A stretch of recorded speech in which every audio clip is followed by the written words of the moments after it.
welcome back, my brothers and sisters in Christ. If you watch my testimony on how God saved me, this is a testimony on how I give my life to Christ. Okay, now when God saved me, if you didn't watch that video, please go and watch that first video. And that was in 2012. And when God saved me, I still did not give my life to Christ, because then again I was not ready. I didn't know it was a calling on my life, even though I used to see visions and dreams. I wasn't really fully come to understanding of what they meant, or so on and so forth. So I remember getting into a relationship. Let's go back. Okay, when my boyfriend passed, I after the whole ordeal, I gave myself 2 years just being single, just wanted to give myself that break, didn't want to jump into a relationship with anybody. So I gave myself 2 years being in a relationship, not finding God, because I did not find God. I was just still in sin, actually sinking deep into sin, still hanging out, still doing what I wanted to do, still being in the world, and so on and so forth. And then I met a few years later this other gentleman, and it's so funny how God uses relationships, to pull some of us in, because most relationships is where God get a hold of us. So in this relationship, started off pretty good, like in any other relationship. It was all roses and everything, so on and so forth. And like maybe 3 to 4 years into the relationship, that's where everything started to go literally downhill. I talking about downhill. Something went like up and completely downhill. And I remember it just became a lot of rowing, a lot of back and forth. It wasn't no fighting, it was no type of physical altercation, nothing, just a lot of rowing for the smallest things. If I come from work and reach late home, it used to be arguing for that. If something was on the floor and I say something about it on being on the floor, it was an argument for that. If I eat lunch and didn't come home and didn't cook nothing, didn't bring nothing, it was an argument for that. It was just so much argument for so many small things. And I was like, I started to think to myself, I was like, hold on, something has to be going on in this relationship. Why is this relationship going the way it's going now? And all of a sudden it was so nice years ago, and all of a sudden now it's like it's pure turmoil in the relationship. I remember having anxiety. I remember having a lot of being fearful, like I don't know, it's just a lot of things happening at the time. And I was like, oh my goodness, like what's really going on? Like I couldn't put my finger on it, but I could tell that it was not normal. It was not normal. Like I don't know if people could tell when something has shift or something changed in relationship. Now I could honestly say there was no type of cheating during that 5-year relationship. In my opinion, what I could have seen, it was no relationship, it was no cheating involved. So it was just a lot of insecurities. It was a lot of non-trust after a while, no trust at all. It was lack of communication. It was so much different things. The relationship just deteriorated after a few years really quickly, And I remember this night, right? Like I came home and I remembered I went into the room, right? And I was like sitting on the bed, and my boyfriend at the time came in, and he said something. I can't remember what it was, but it was something so small, because like I said, we used to argue a lot during that time. So anything could have triggered either one of us off. And something I said, and he just blew up. I talk about absolutely blow up. Like I don't know, you could have swear. I think I tell him I can kill his mother. That's how bad it was. And it was just running on, arguing back and forth, arguing back and forth. And I said to myself, like, something is not right. Like, what's going on? And I remember him leaving out the bedroom and just slamming the door and just leaving. And I was like, something ain't right. I can put my finger on it. Like I say, I had no evidence of cheating. It was no cheating involved, so that wasn't even a thought in my mind at the time, because I was like, it's nothing to say that type of stuff is going on. And I was like, but what's going on? Like, what's going on in this relationship? This is crazy. This didn't even make no sense, you know. And I remember, like, after he walked out the house and he left, I remember like feeling so down and so depressed, because I was like, how did this relationship went from being a really good, or one of the best relationships, to being like the worst. I talk about the absolute worst relationship. And I was like, this is not normal. This is not normal. And I remember going outside, like in my Jeep, and I remember like closing the door, and I remember just crying and crying and crying out to God. And I was just crying. I was saying, like, God, like what's going on? Like, why are you doing this to me? And for some reason, I just knew it was God doing it. I had no type of evidence, but I knew in my spirit that it was God just doing this to this relationship. Because, like I say, we were living together, we were fornicating, we were living in sin, we were deep in sin, you know. And I was like, I started to cry out to God in my Jeep, and I was like, why? Like, why are you doing this to me? Like, what's going on? And one thing about us sinners, or one thing about sinners then, because I was a sinner then, I started to justify why things should not be happening to me. Because I was like, oh, I'm messing around with nobody boyfriend, nobody husband. I'm not out here murdering anybody. I really trying to justify why my life should not be going the way it's going. That time I'm deep in sin, right? And I'm naming off all the stuff in the vehicle, like why this shouldn't be going the way it's going, because like what I did so wrong, you know. And like I tell you, if you watch the first video, how God saved me, that was the time I was supposed to give my life to Christ. But like I say, I did not.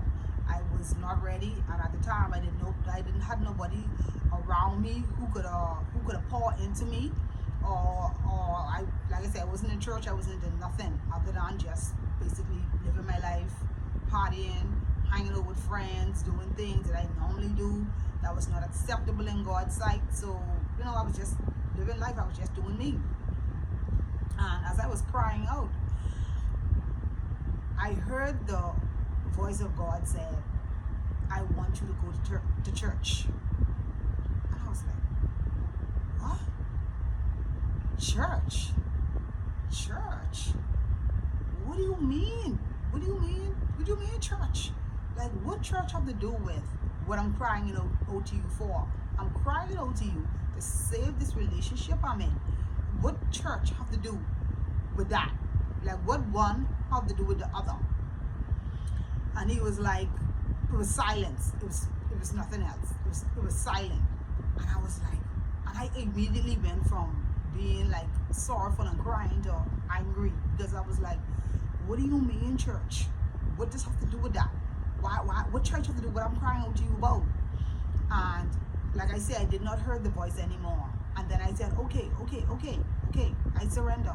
That's fine. If you want me to go to church, that's fine. I will go to church. Okay, I will go to church. I said I will go to church, because I figured if I do what you asked me to do, you're going to do what I'm crying out to you for, right? That's what I'm thinking, because I'm thinking cardinal in my mind. So I said, okay, if you want me to go to church, I will go to church. I said, what church do you want me to go to? You know, and I was like, I don't want a big church. Since you want me to go to church, I was being very sarcastic with God now. I said, since you want me to go to church, I will go to church. I said, but I don't want a big church. If you want me to go to church, at least let me be a part of the church, okay? At least let me do something in the church if you want me to go to church. You know, being very snippy with God, you know? And I said, but which church? Which church do you want me to go to? And right there and then, he opened my spiritual eyes and I saw this church, right? This church looked like something on the island. It looked abandoned, it looked vacant, it looked like no sign of life is in it or nothing. And I said to myself, I was like, what do you want me to do? This look like a church on the island. You want me to uproot my 2 kids to go on an island, to go to this church? I was like, this don't even make sense. And he opened my spiritual eyes again, and I saw the sign, Bernard Road Church of God. And I said, Bernard Road Church of God? I was like, where is that? Where's Bernard Road Church of God?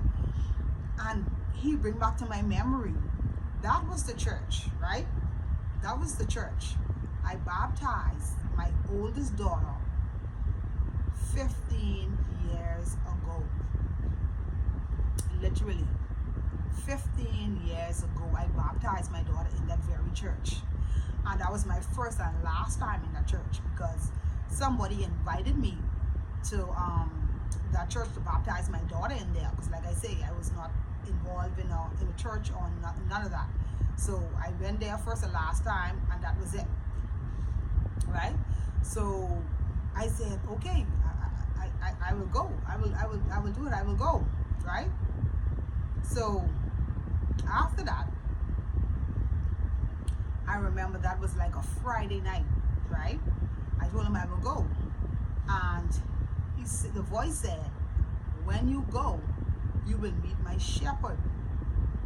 And I automatically knew that the shepherd was a man. I don't know how, but I knew in my spirit that it was a gentleman who was shepherding the church. And I remembered Sunday. I talking about that Sunday could not come fast enough.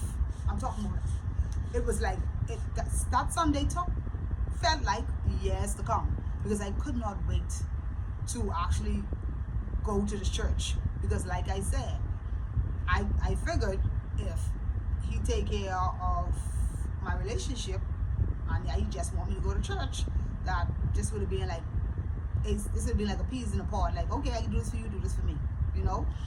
So Sunday morning, I pack up my 2 kids and myself, and I went to the church. When I went to the church, I saw a lady open the door, and when she opened the door, she said, hi, welcome to Bernard Road Church of God. And I said, good morning. And she was so chirpy, she was so happy, you could see the light, like, I don't know what it was, but you could see like at the time I didn't know, like the Spirit of God was in her.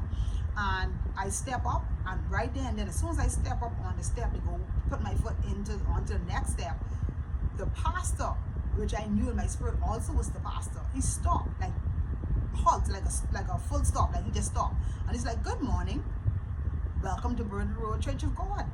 And I was like, morning.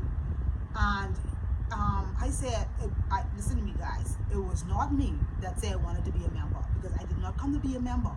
I only came because the voice of God told me to go. And like I say, I went because I wanted my relationship to be saved. So I thought it back then, it was a give and it was a take, right? So I was like, I want to be a member. And he's like taken back a bit. You know, he's like, I guess he's saying in his mind, this lady just reached her, like she want to be a member, like we never been here before, like what's going on? So but that's the look he gave me, but that's not what he said. He said, okay, Sister Charmaine, get Miss Seymour or the lady information, and so you get us started in becoming a member of the church. So I walked in, and when I walked in, I sit up front, and I was listening to the sermon, you know, and so on and so forth. And I left the church and I went home. And a few weeks after, I was continually going. And as I kept going, my relationship just continued to deteriorate. it was not getting any better. It was actually getting worse. It was getting worse than when I first stepped foot in the church. And I remembered after like going to the church like 3 months strong, I just stopped going completely. I was like, this isn't making no sense. Why am I going to the church? But yeah, I did what you asked me to do, but you did not do what I asked you to do, because I was obedient to what you told me to do, but I have seen nothing change in this relationship. It's actually worse than it was when I went to the church. And I remember this Sunday, I did not went to church that Sunday, and I remember my phone ringing, right? And when my phone rang,